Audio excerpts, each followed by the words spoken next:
this is Fancy Steffi. Fancy Steffi. I am Stephanie, who just transferred from design major to TESOL program. And let us make a short intro for us. We have a new guest from our university. Yeah, Mary, welcome.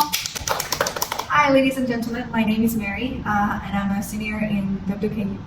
So I am a senior major in communication and minored in political science. So, Mary, where are you from? I am from Weihai in Shandong province. So it's a coastal city near the South Korea in China, and I grew up there until I visited WKU. So after I entered into the university, I lived in Wenzhou for most of the time. So let's make a short introduction of our school. So WKU University is a Sino-American school in China, Zhejiang province. There is a lot of foreign faculty here, but most of the students come from China. Yeah, right. Question. So do you have any internship in the companies or institutions? Okay, so when I was a freshman, I was the intern journalist during the summer. So it was a TV studio, the governmental organized TV studio. So basically every day I have to first think about what to report. But most of the time they will tell you, because you're just an intern, they will tell you what to report, and you visit there and interview people and record all the process. And later on when you come back to the company, you have to edit the video. So every day, every single day is to report, interview, edit the video. So basically like that. And when I was in second year, I was the public relations specialist, not specialist, practitioner in an investment company kind of stuff. And I was in the branding department, and every day I have to first of all translate from Chinese to English, English to Chinese, and in second I have to brainstorm all the campaigns, because it's a branding. So we have to think about what kind of campaigns, so for example, like hire employees, hire internships, and also you have to write reports about the company, like about the leader, the CEO of the company, and other kind of very significant events happened in the company. So, and this year, this summer, this third year, I've done an internship in a kind of association. In that association, I have visited Xinjiang. I'm participating in organizing one of the conferences about the One Belt One Road. And later on, after coming back, still translation all the time. Translation, holding events, held the conference, and all kind of stuff. So basically, it's very similar, all the jobs I've done. Yeah, one advantage of our students is that our English ability is better than some students from the public school. When we go to the Putuo Island, yeah, you are writing that report or translated report for that company. Oh yes, I already forgot about it. Yeah, so back to that time, Mary was like, "Oh, it's in a hurry. I need to finish it immediately." Yes. I was quite surprised that you have this. I feel like it's a great job, and you're so forward, so you can get that chance so early in your stage. So yeah, proud of you. Oh my god! I think it's because the most attribute why I can get that job is because my experience of speaking contest. So basically, the HR saw that I have so many experiences in terms of speaking in public stages. So they think maybe you maybe are suitable for a PR position. So most of the time is because I have this kind of skill, and also because the English, because they require you to translate all the time, and especially for companies who have foreign audiences, so they ask employees to have bilingual skills. So do you think that your English skill helped you to find these positions? Of course, yes. I mean, because my major is communication. Most of the time, people say communication is the most useless major in the university. But to be honest, I don't think so. At least in our school, because maybe in the States, you're a native speaker in English, but for here, we're not native English speakers. So most of the time, we're spending most of the time learning English, because we have to write, and write requires like proficient English skills. This cultivate me to be more proficient in English. Yes, and I think this is one of the most prominent skill that I have compared with others. And for me, my experience can be three parts. The first one is I got this job during academic era, and I applied this Nike seller nearby my home, so there is more. And my work is just clean up the shelves, and when some people they need to return their shoes or clothes, I help them. And also have this driving lesson test. So I decided to do two things at the same time instead of just having my test. That will be too waste of time. Yes. Yeah. So I have this job, and also I wanna earn a little bit allowance. Yeah. So my second experience is in the architecture company. So this company is actually owned by relatives. Yeah. So I told them since I am an interior design student, so I want to have this experience in a company, so I can see what kind of things I will do after I graduate. So, but since I don't have the specific knowledge about this field, so they just arrange me to be an officer, to help the manager, arrange all the files and do some accounting thing. So when people they take their invoice to me, and I just sign up their name and give them money to them. Yeah. So and also I just have this internship last year in my professor's studio. Yeah, for a month. But I feel like because the company is quite far away from my home, it takes me 3 hours a day to just for the transportation. I realized that work basically are all the same, and the most important thing is beside the work, how you manage your life, manage your schedule. Yeah. So I think if I will find a job later, I will try to make this transportation time as least as I can. That's the question. So yeah, you just mentioned that language English is quite helpful for you. So what else did you learn from this university, or what's the advantage of being someone in this school? So I think the most significant impact of this kind of Sino-American university is its cultural diversity. So before I grew up so all the schools that I had is traditional Chinese schools, and I somehow have few Korean classmates, but they're very similar to us. But in our school we have like professors and also peers from over 30 countries. So I feel like talking with them is such kind of experience that it can broaden your horizons. Like their culture is completely different from us, and some of the professors, their home country that I've never heard about before. Like I have one of the professor who's from Trinidad, and to be honest, I don't even know how to say this country in Chinese. I've never heard about this, but you interact with them is kind of interesting. Yes, so I think this is the first lesson I've learned in this school, and I'm more open-minded.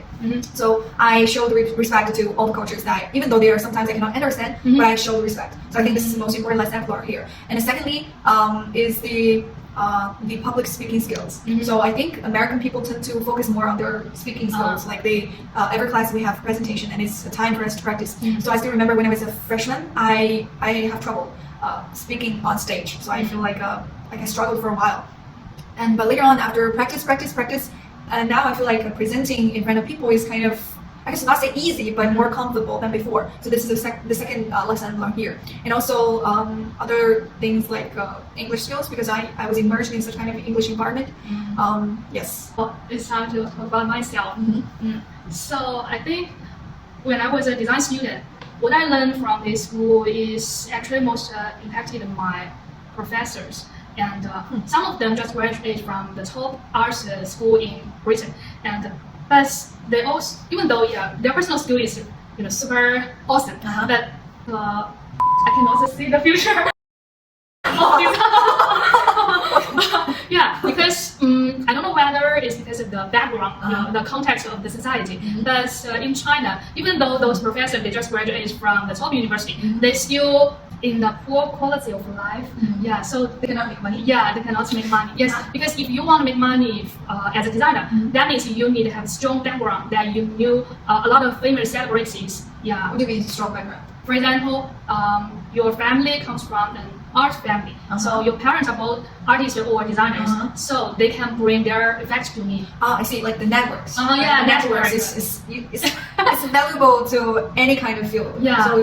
So no matter which field you're in, not only in interior design, but in others like PR, the networks is still the most important. Or the government, like if you are government officers, you have to know the media, you have to know like other officers, departments. So still, even in the university, the professors should know more people, right? So networks is super important. I think we can only divide to two ranking. Like either you are the topest one, and most company will fund you and ask you to design for them and pay you like $1 million.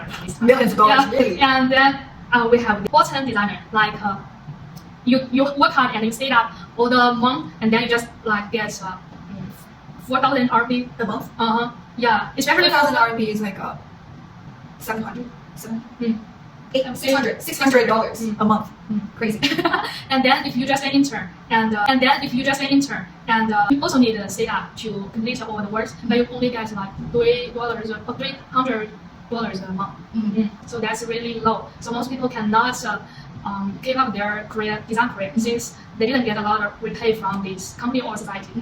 And another impact for me is because my professor always asks me to do some niche work, like you always need to organize things very well. But I am not that kind of person, so I think it is a positive aspect to help me to make things, how to say, more structured, more standard compared to the others. I think that can be my advantage compared to the others, especially after I came to this master program. I found make a better PowerPoint.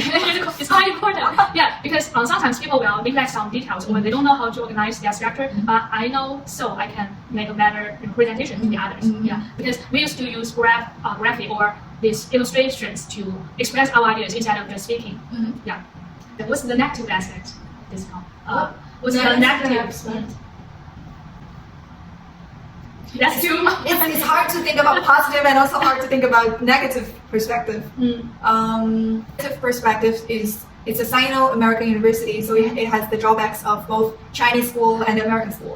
So the Chinese school, somehow, from my perspective, because I'm Chinese, so I can say the bad words about China. So like the Chinese school tend to have more procedures to process. For example, if you want to get your money reimbursed, then you feel like you have to, have so many steps to complete you have to write about how you feel after the conference, you have to have the invoice of all the kind of very complicated. And also for the United States, it's very slow somehow. Like, especially if you want something bad used, the process is so slow. Yes. Yes. Slow process. And also because the COVID, the first year, the school cannot hire professors. So because of the COVID, in the first year, school is very hard to hire professors because the Chinese government somehow are very strict of having visas to them. They just basically lock them out. Yes. So at the very beginning of the COVID, I feel like I don't have professors on campus. Like especially as a freshman, that's horrible because you want to know about campus, you want to know about this major. Yes, but you have nobody to ask for, and that's a horrible experience at the very beginning of the university life. But later on, when the COVID is slightly better, I think the condition is better than before. Yeah. So I have the same situation. So the first 2 years, we only got 2 professors in our major. Yeah. So I think the thing is more tough than other majors. And but to some extent, our major only have 1 professor. Yes. So how can you manage to survive, right? It's very hard to survive. So the point there is that semester ends, and one of the professors left, and the other professor, I forgot who we had, but only 1 professor left, and they hired 4 professors that semester because they don't have professors. And it's somehow, and they asked professors in key university to help us have an online classes. Yes, but still, right. Yes. What's the thing that you feel achievement? Feel achieved. Feel achieved. I would say the most achieved moments in my university is the moment when I received the national prize of competition. So it is a national public speaking competition, and it has like 100,000 people participate because it's around China, and we have foreign competitors. So it's a super competitive competition, and I won the 2nd prize of that competition. So I spent like 4 months. So the whole competition is around 4 months from the campus, then provincial, and provincial for 3 rounds, and then the online sessions for 3 rounds, and then the real national final competition, and for 4 rounds. So I spent 4 months for just that competition, but still you feel achieved because somehow you can see the person that you are trained of in that competition. So when I first studied about the public speaking, I watched the video online for a very great speaker, and I admired her for a while. And in that competition, the national competition, she was the host of my session. Wow. So I saw her and I talked to her, but it's online because of COVID. But still,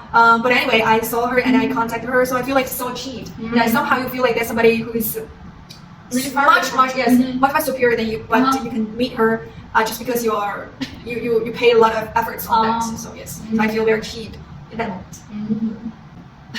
What? Because I cannot think about specific one achievement I have been great, but I can only say compared to the person 4 years ago, I have been super successful right now because I always judge myself from the others' commitment or comments. For instance, my parents would say, "Wow, now you are someone English teacher, or you can teach students English." They will say, there will be some accomplishment for me. So I will feel, I worked so long and finally I get something. But specifically, I think if I get this achievement feeling, I can only get from some competition or some reward. But to achieve the thing can be the paper publication. Yes, because I also that's also the other moment that I feel achieved. Yeah, because few people can really publish a paper. Yes. Especially as a graduate graduate student. student. Yeah, right. And also we are L2 learner.